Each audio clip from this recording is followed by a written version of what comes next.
Okay, the BJP came to power with the promise to provide a Pakka house to everyone by 2022.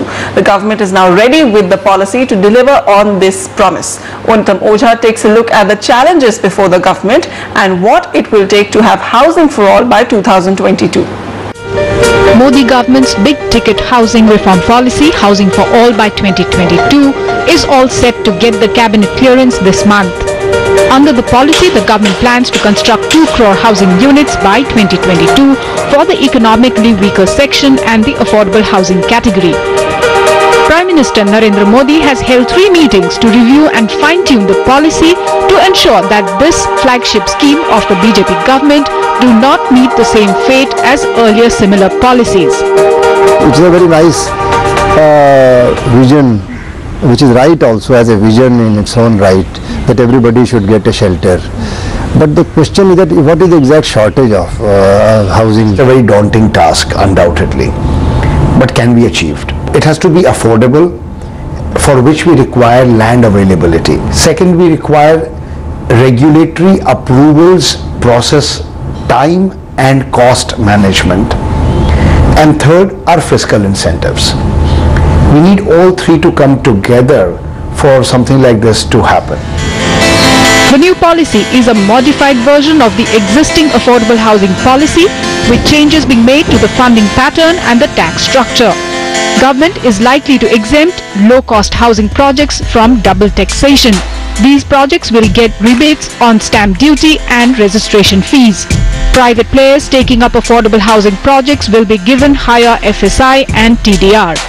To address the funding issue, government is likely to allow developers to use funds from insurance companies and pension funds. Government is actively considering extending viability gap funding to make affordable housing a viable option for private players. Land for these projects would be made available interest-free. According to initial government estimates, government has to build 6 lakh houses in Delhi, 16 lakh in Mumbai, 4 lakh each in Chennai and Kolkata. Under the Rajiv Awas Yojana, the affordable housing scheme of the earlier UPA government, a total of 16,064 houses were under construction, of which only 1,154 were completed.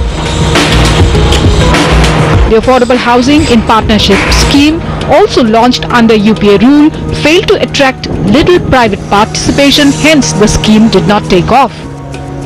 This policy of EWS housing, through whatever programs, it has not given. I mean, we must see the results. Over the last decades we have tried to resolve the housing problem.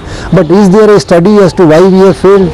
While the government tweaks the policy, developers involved in the affordable housing space feel the focus should also be on empowering the buyer. Problem, according to me, is there is no money in the hands of the buyers. You have to facilitate them. They don't have disposable income. They don't have stable jobs. So, because of that reason, you have to bring down the interest rates to 6 to 7%, because unless people have money to buy, this cannot kickstart. It may be mentioned here that the earlier UPA government did launch interest subvention schemes like interest subsidy scheme for housing the urban poor in 2008. According to Finance Ministry's outcome budget, an amount of 8.22 crore rupees was released between 2008 to August 2013, covering 10,215 beneficiaries. In September 2013, the then UPA government tweaked this scheme and launched Rajiv Rin Yojana and Credit Risk Guarantee Fund with a corpus of 1,000 crore rupees.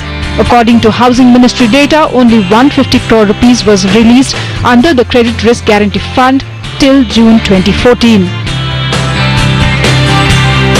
Experts say the government will have to embark on a multi-pronged strategy, bringing the large number of vacant houses into the market and actively pursuing the rental housing policy could be other beneficial alternates. In New Delhi, Naveen Raheja NDTV. Time to slip into a small break.